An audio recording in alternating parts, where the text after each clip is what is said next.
আসাদ হাবিবুল তিনি তিস্তা মহাপরিকল্পনা বাস্তবায়নের জন্য তিনি তার নেতাকর্মীকে নিয়ে যেভাবে এই মহাপরিকল্পনা বাস্তবায়নের জন্য আন্দোলন করেছেন, সংগ্রাম করেছেন, সেটা কিন্তু প্রশংসনীয়।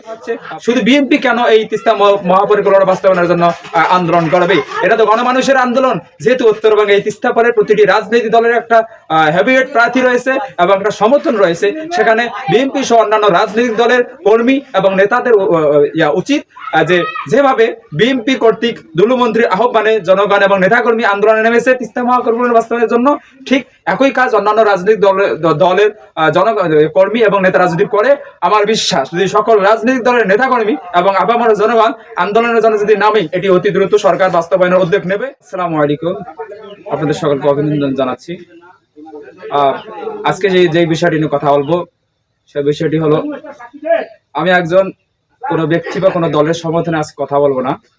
আমি কথা বলবো উত্তরবঙ্গের অবহেলিত একজন তিস্তা পাড়ের নদী ভাঙ্গন এলাকার মানুষ হিসেবে আমাদের গণমানুষের দাবি, আমাদের তিস্তা পাড়ের মানুষের দাবি এবং আমাদের এই অঞ্চলে যারা নিপীড়িত শোষিত, বিশেষ করে নদী ভাঙ্গন এলাকার মানুষ হিসেবে সকলের দাবি যে তিস্তা মহাপরিকল্পনা সেটা অতি দ্রুত বাস্তবায়িত হোক।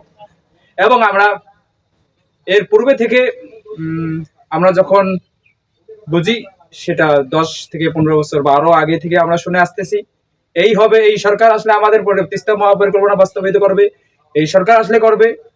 কিন্তু বাস্তবিক পক্ষে আমরা সেটা যে বাস্তবায়িত হবে তিস্তা মহাপরিকল্পনা, সেরকম আমরা কোনো ধরনের প্রসেস আমরা দেখতে পাচ্ছি না। এমন অবস্থায় একটা সুযোগ তৈরি হয়েছে অন্তর্বর্তীকালীন সরকার। এই সরকার আমলে বেশ কয়েকবার সরকারি কর্মকর্তা এবং চীন প্রজেক্ট থেকে তারা পরিদর্শনে এসেছিল এই তিস্তা মহাপরিকল্পনা সেটি বাস্তবায়ন করার জন্য। ঠিক একই সময় আমরা দেখেছি যে রাজনৈতিক দলগুলোর বিভিন্ন রাজনৈতিক দল তাদের অবস্থানে আমরা সেটা স্পষ্টভাবে দেখতে পেয়েছি।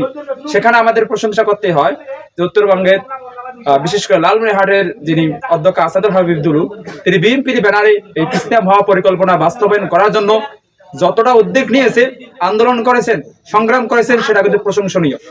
প্রশংসা করলে শেষ হবে না। আমরা দেখেছি বিভিন্ন সময় তিস্তা পাড়ের 5টি জেলার মানুষকে তিনি একত্র করেছেন এবং এই মহাপরিকল্পনা বাস্তবায়নের জন্য তিনি রাজপথে নেমেছেন। এবং রেস্টুরেন্টে আমরা দেখলাম গতকাল তিনি মশাল জ্বালিয়ে দেশব্যাপী একটা যেভাবে সাড়া দিয়েছেন তিস্তা মহাপরিকল্পনা বাস্তবায়নের জন্য, সেটি অতি প্রশংসনীয়। তবে আমার কথা হচ্ছে, শুধু বিএনপি কেন এই তিস্তা মহাপরিকল্পনা বাস্তবায়নের জন্য আন্দোলন করবে? এটা তো গণমানুষের আন্দোলন। যেহেতু উত্তরবঙ্গে এই তিস্তা পাড়ের প্রতিটি রাজনৈতিক দলের একটা হেভিওয়েট প্রার্থী রয়েছে এবং একটা সমর্থন রয়েছে, সেখানে বিএনপি সহ অন্যান্য রাজনৈতিক দলের কর্মী এবং নেতাদের উচিত যেভাবে বিএনপি কর্তৃক দুলুমন্ত্রীর আহ্বানে জনগণ এবং নেতাকর্মী আন্দোলনে নেমেছে তিস্তা মহাপরিকল্পনা বাস্তবায়নের জন্য, ঠিক একই কাজ অন্যান্য রাজনৈতিক দলের কর্মী এবং নেতারা যদি করে, আমার বিশ্বাস এটি অতি দ্রুত সরকার বাস্তবায়নের উদ্যোগ নেবে।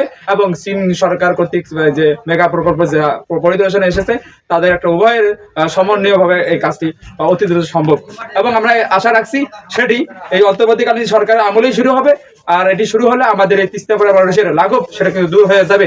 আমাদের ঘর বাড়ি বিলীন হয়ে যায়, আমাদের আবাদি জমি সেগুলো আমাদের নদীতে বিলীন হয়ে যাচ্ছে।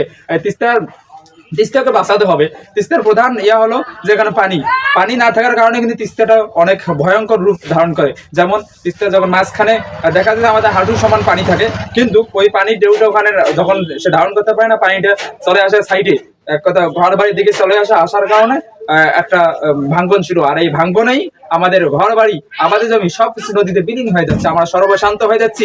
স্পেশালি লালমনিরহাট উপজেলার রাজপুর, মহেশখোসা, খুনিয়াগাছ এই 3 ইউনিয়নের মানুষ আজ এই নদীর কারণে সর্বসারা হয়ে যাচ্ছে। তাই আমাদের সকলের দাবি, যেভাবেই হোক, যে কোনো উপায় হোক, তিস্তা মহাপরিকল্পনার জন্য বাস্তবায়িত করা হয়।